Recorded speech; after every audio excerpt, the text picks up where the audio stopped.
আজকে আমরা modular অ্যারিথমেটিকের inverse নিয়ে আলোচনা করব। ক্রিপ্টোগ্রাফিতে ইনভার্স একটি ইম্পর্টেন্ট টপিক। এর কারণ হচ্ছে ক্রিপ্টোগ্রাফিতে আমরা যখন কোনো প্লেন টেক্সটকে আমরা ইনক্রিপ্ট করতে যাব তখন আমরা একটা ভ্যালু বা একটা কি এর মাধ্যমে ইনক্রিপ্ট করে থাকি। তো আমরা সেই ইনক্রিপ্ট প্লেন টেক্সটকে যখন ইনক্রিপ্ট করার পরে যে আমরা সাইফার টেক্সটটা পাই, সেই সাইফার টেক্সটকে আবার যখন আমরা প্লেন টেক্সটে কনভার্ট করতে যাব, তাহলে আমরা প্রথমে যে কি এর মাধ্যমে আমরা ইনক্রিপশন করেছিলাম সেই কি এর ইনভার্সের মাধ্যমে আমরা ইনভার্স ভ্যালুর মাধ্যমে আমরা ডিক্রিপশন করে থাকি। তো ডিক্রিপশনের জন্য অবশ্যই আমাদের ইনভার্স ভ্যালু জানা প্রয়োজন। তো আমরা ক্রিপ্টোগ্রাফিতে দুই ধরনের ইনভার্স করে থাকি, একটা হচ্ছে অ্যাডিটিভ ইনভার্স আর একটা হচ্ছে মাল্টিপ্লিকেটিভ ইনভার্স। তো অ্যাডিটিভ ইনভার্সটা কি? আসলে অ্যাডিটিভ ইনভার্সটা হচ্ছে হলো আপনাকে একটা রেঞ্জ দেওয়া থাকবে এবং সেই রেঞ্জের মাধ্যমে দুইটা ভ্যালু আপনি চুজ করবেন এবং দুইটা ভ্যালুর যদি যোগফল সেই যে রেঞ্জটা দিছে সেই রেঞ্জটা দিয়ে যদি ভাগ করেন, সেটা ভাগ সে যদি 0 হয়, সেই ক্ষেত্রে আপনারা বলতে পারেন যে এ আর বি হচ্ছিল একে অপরের অ্যাডিটিভ ইনভার্স। অর্থাৎ সোজা কথায় বলতে গেলে আপনাদের কোয়েশ্চেনে দেয়া থাকবে যে একটা রেঞ্জের মান হবে n এবং একটা ভ্যালু দেয়া থাকবে এ, বলবে যে কি এই n রেঞ্জের মধ্যে আপনার এ যে ভ্যালুটা আছে সেই ভ্যালুটার একটা অ্যাডিটিভ ইনভার্স বের করা, অর্থাৎ সিম্পলি আপনাকে বি বের করতে হবে। একটা এক্সাম্পলের মাধ্যমে আমরা বোঝার চেষ্টা করি যে আমাদের একটা ইনভার্স বের করতে হবে রেঞ্জ 10 এর মধ্যে। তো রেঞ্জ 10 এর মধ্যে কতগুলো ইনভার্স হওয়া পসিবল সেগুলো এখানে দেখানো আছে। তো আমরা দেখতে পারতেছি যে 0 আর 0 রেঞ্জ 10 এর মধ্যে একটা কি অ্যাডিটিভ ইনভার্স। এর কারণ হচ্ছে হলো 0 আর 0 কে যদি যোগ করা হয় এবং তাদেরকে যদি 10 দ্বারা মড করা হয়, তাহলে কিন্তু অ্যান্সার 0 আসে। অর্থাৎ 0 আর 0 যোগফল 0 এবং তাকে যদি আমরা 10 দিয়ে ভাগ করি, তাহলে কিন্তু সেই ক্ষেত্রে ভাগশেষ 0ই আসে। এভাবে প্রত্যেকটা ভ্যালু বা প্রত্যেকটা পেয়ার দেখলে আমরা বুঝবো যে প্রত্যেকটার যোগফলকে যদি আমরা 10 রেঞ্জ দ্বারা ডিভাইড করি, ভাগশেষ কিন্তু অলওয়েজ 0 থাকে। তো ক্রিপ্টোগ্রাফিতে অ্যাডিটিভ ইনভার্স বলতে এটাই বোঝানো হয়। তো এটাকে আমরা কিভাবে কোডে কনভার্ট করব? সিম্পলি আমরা প্রথমে কি করব, দুইটা ভ্যালু নিব এবং দুইটা ভ্যালু নেওয়ার পরে তিনটা ভ্যারিয়েবল নিব এ বি এন। এখানে এনটা হচ্ছে আপনার রেঞ্জ, যে আপনি কত রেঞ্জের মধ্যে যে কোনো একটা ভ্যালুর অ্যাডিটিভ ইনভার্স বের করতে যাচ্ছেন। তো এখানে আপনি যে কোনো একটা রেঞ্জ নিবেন এবং রেঞ্জ নেওয়ার পরে আপনি একটা ইনপুট এ নিবেন, অর্থাৎ এই ইনপুট এ এর অ্যাডিটিভ ইনভার্স আমাদের বের করতে হবে। তো ইনপুট এর অ্যাডিটিভ ইনভার্স হচ্ছে বি, এই বি এর ভ্যালুটা আমরা এখন ফাইন্ড আউট করব। তো এখানে শুরুতে দেখে নিই যে ইফ এ ইকুয়ালস টু 0, আপনার রেঞ্জটা যদি হয় এন এবং আপনি প্রথম ভ্যালুটা যদি 0 নিয়ে থাকেন, সেই ক্ষেত্রে আপনার একটা এক্সট্রা 0 প্রিন্ট করতে হবে। এর কারণ হচ্ছে হলো আমরা যদি দেখি এক্সাম্পলটায় যে আমাদের ভ্যালুটা যদি 0 হয় এবং আমাদের আরেকটা ভ্যালু যদি বের করতে বলে, সেই ক্ষেত্রে 0 হলে দুইটা বি এর দুইটা ভ্যালু হওয়া পসিবল। কারণ হচ্ছে হলো এর ভ্যালু যখন 0, তখন এর সাথে যদি আবার 0 বি এর মানও যদি 0 যোগ করি, সেই ক্ষেত্রে তাদের যোগফলকে যদি আমরা n দ্বারা ডিভাইড করি, সেই ক্ষেত্রে ভাগশেষ 0 আসে।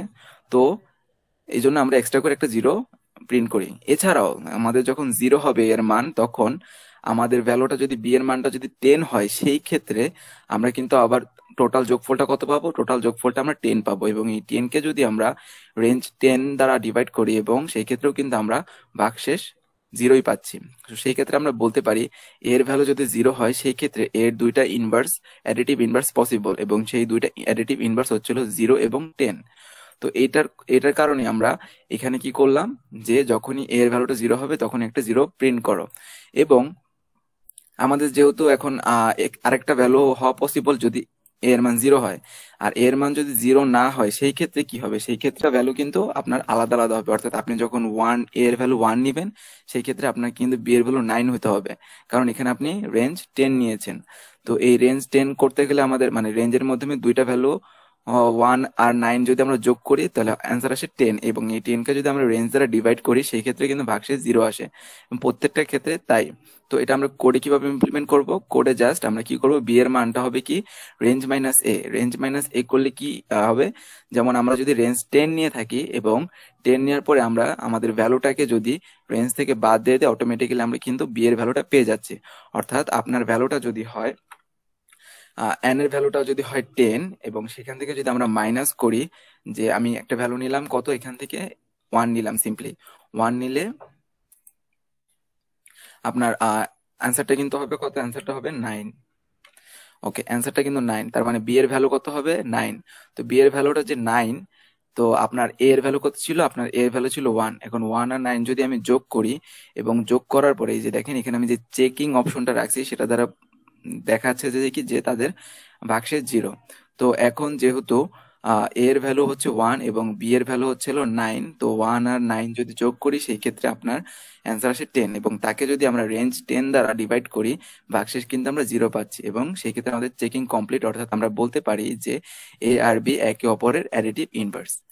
শুধু এক্সট্রা একটা 0 প্রিন্ট হবে কার বেলায়? শুধু 0-এর বেলায়। অন্য সবগুলোর বেলায় একটা করে ভ্যালু প্রিন্ট হবে। তো এটা আমরা রান করে দেখি।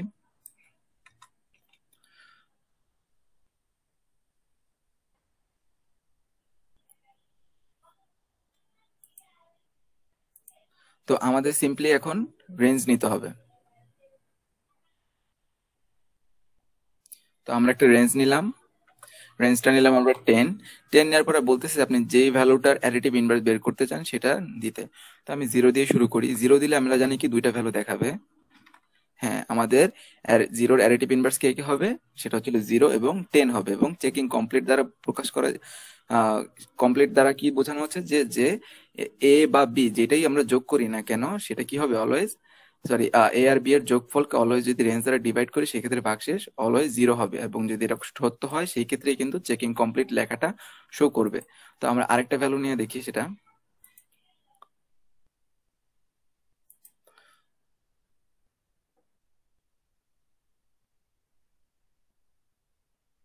তো এখন আমি রেঞ্জটা নিব হলো 10।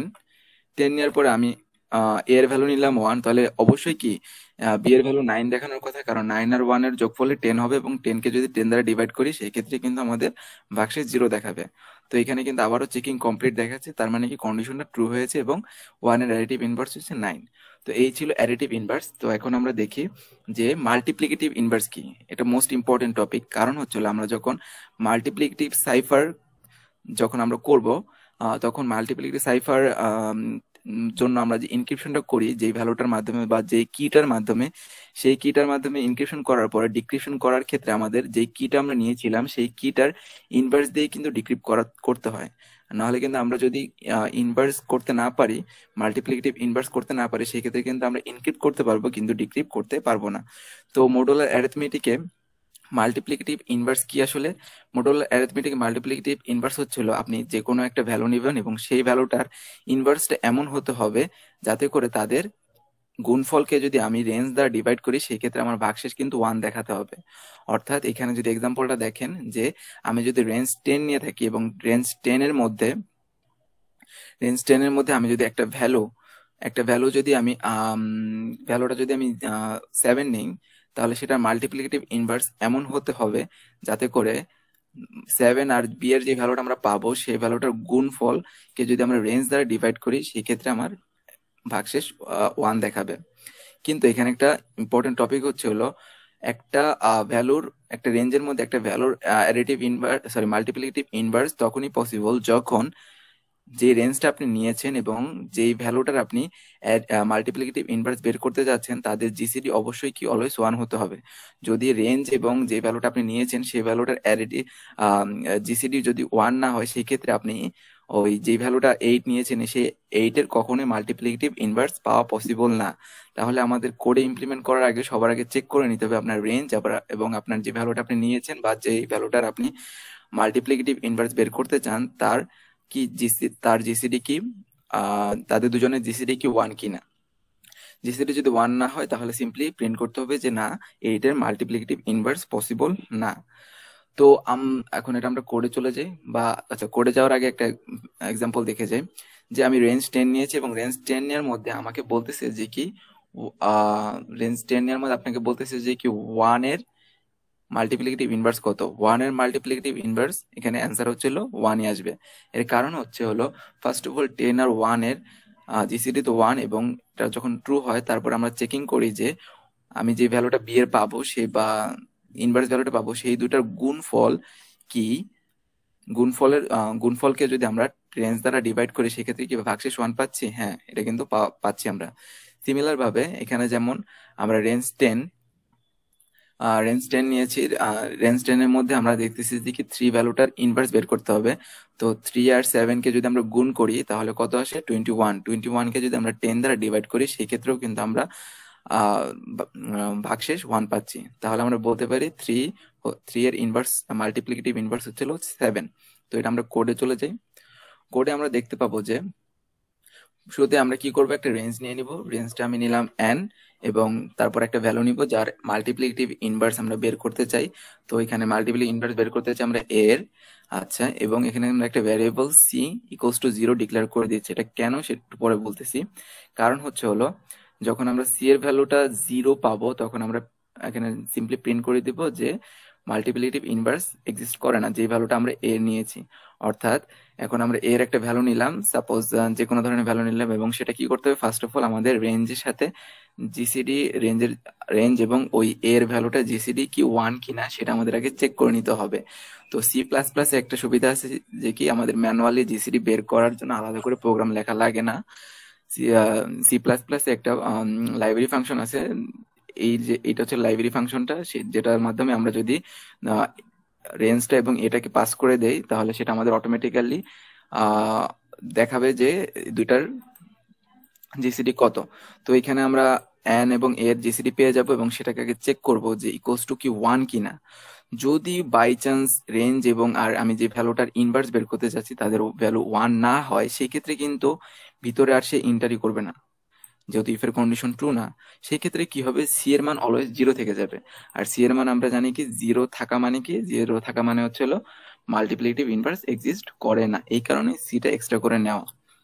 তার জন্য আমরা সেটা নিয়েছি, এবং তারপর যেহেতু যখন আমাদের জিসিডি 1 হবে রেঞ্জ এবং আমি যে ভ্যালুটার ইনভার্স বের করতে চাই, তখন সে একটা ফোর লুপ ইন্টার করবে। ফোর লুপ ইন্টার করার মাধ্যমে চেক করবে যে কোনটা আসলে তার রেঞ্জের মধ্যে মাল্টিপ্লিকেটিভ ইনভার্স। এখানে আমরা ফোর লুপটা রেঞ্জ পর্যন্ত চালাবো, এবং প্রত্যেকটা ভ্যালু সাথে আমরা এর মাল্টিপল করে থাকবো, এবং মাল্টিপল করার মাধ্যমে আমরা তাকে এন দ্বারা রেঞ্জ দ্বারা ডিভাইড করতে থাকবো, এবং যতক্ষণ না পর্যন্ত আমাদের কি আসতেছে, ইকুয়ালস টু 1 আসতেছে, অর্থাৎ ভাগশেষ 1 আসতেছে, ততক্ষণ পর্যন্ত আমরা কি করবো, ফোর লুপটা চালাতে থাকবো। সাপোজ একটা ভ্যালু আমি নিলাম 7, রেঞ্জ নিলাম আমি 26, এবং এর ভ্যালুটা নিলাম 7। সেই ক্ষেত্রে কি হবে, যে চেক করবে এখানে এসে যে আমাদের 7 এবং 26 এর জিসিডি কি 1? হ্যাঁ, জিসিডি তো 1। তাহলে সে ফোর লুপে ইন্টার করবে। ফোর লুপে ইন্টার করার পরে সে ইফ এর কন্ডিশনটা চেক করবে। ইফ এর ভ্যালুটা কত ছিল, 7, 7 ইন্টু 1, যেহেতু আয়ের ভ্যালু প্রথম ভ্যালুটা 1, 7 ইন্টু 1 কত, 7, এবং তাকে যদি আমরা রেঞ্জ 26 দ্বারা ডিভাইড করি সেই ক্ষেত্রে কি আমাদের ভাগশেষ 1 আসে? অবশ্যই না। সেই ক্ষেত্রে কি করবে, এই কন্ডিশনটা ফলস, এখানে ঢুকবে না। সে আবার কি করবে, আয়ের মান ইনক্রিমেন্ট করবে, এবং আবার আয়ের মান 2 করার মাধ্যমে 7 ইন্টু 2 14 আবার রেঞ্জ দ্বারা ডিভাইড করবে, এবং ভাগশেষ যদি 1 পায় তাহলে এখানে এন্ট্রি করবে। যেহেতু 7 ইন্টু 2 14 হয়, এবং তাকে যদি আমরা 26 দ্বারা ডিভাইড করি সেই ক্ষেত্রেও কিন্তু আমরা ভাগশেষ 1 পাচ্ছি না। সেই ক্ষেত্রে এটাও কিন্তু কন্ডিশনটা ফলস। এভাবে চেক করার মাধ্যমে একটা সময় এমন একটা ভ্যালু পাবে যার মাধ্যমে সে কি করবে, এই কন্ডিশনটা ট্রু করবে, এবং ট্রু করার পরে সেইখানে চলে আসবে, এবং চলে আসার মাধ্যমে সে প্রিন্ট করবে যে দ্য মাল্টিপ্লিকেটিভ ইনভার্স অফ এ।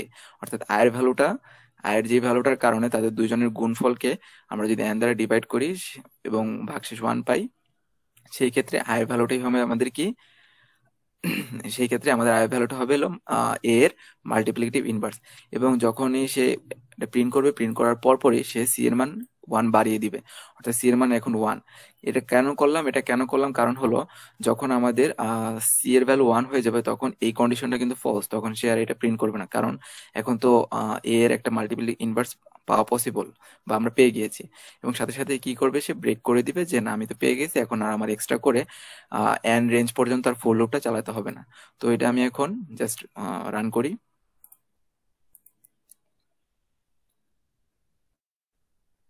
হ্যাঁ, তো আমরা একটা রেঞ্জ নিলাম 26। এখন 26 এর মধ্যে আমরা একটা ভ্যালু নিব 7।